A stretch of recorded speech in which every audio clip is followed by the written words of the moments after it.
প্রিয় ছাত্রছাত্রী ও আমার সম্মানীয় শিক্ষকবৃন্দু, আজ আমি একটি বিশেষ মানসিক উদ্যোগ নিয়ে আপনাদের সামনে উপস্থিত হয়েছি।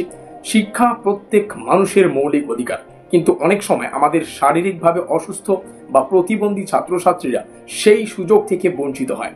তাদের কথা ভেবেই আমি আমার ইউটিউব চ্যানেলের মাধ্যমে এই সব ছাত্রছাত্রীদের বিনামূল্যে নোটপত্র সরবরাহ করার সিদ্ধান্ত নিয়ে এই মহৎ কাজে আমাকে অনুপ্রেরণা দিয়েছেন আমার প্রিয় শিক্ষক, শীতলকুচি কলেজের হিস্ট্রি ডিপার্টমেন্টের প্রধান ডক্টর হরেকৃষ্ণ সরকার স্যার।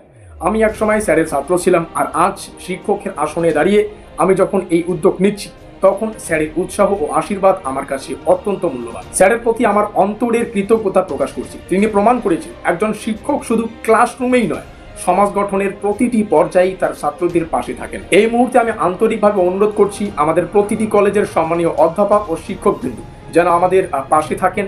আপনারা আপনাদের কলেজে এমন যদি কাউকে চিনে থাকেন যারা শারীরিকভাবে অসুবিধার কারণে পড়াশোনায় পিছিয়ে পড়েছে, অনুগ্রহ করে আমাদের সাথে তাদের যোগাযোগ করিয়ে দিন। আমি আরো আশা করি আপনারা সবাই এই উদ্যোগকে কেবল সমর্থন করবেন না, বরং নিজ নিজ কলেজেও এরকম মানবিক প্রয়াস শুরু করবেন। তাহলে আমরা একসাথে মিলেই বিশেষভাবে সক্ষম ছাত্রছাত্রীদের জন্য এক অন্তর্ভুক্তিমূলক শিক্ষার পরিবেশ গড়ে তুলতে পারবো। বন্ধুরা, শিক্ষা হলো আলো, আর এই আলো কখনোই কারো সীমাবদ্ধতায় থেমে থাকতে পারে না। আসুন আমরা সকলে মিলে চেষ্টা করি যাতে কোনো শারীরিক প্রতিবন্ধকতা শিক্ষার পথে বাধা হয়ে না যায়। ধন্যবাদ সবাইকে। আমার এই যাত্রায় সম্মানীয় শিক্ষকবৃন্দ ও প্রিয় ছাত্রছাত্রীদের সহযোগিতা একান্তভাবে কামনা করছি। নমস্কার, আমি বাপি বিশ্বাস। এটা হচ্ছে study care WB YouTube channel.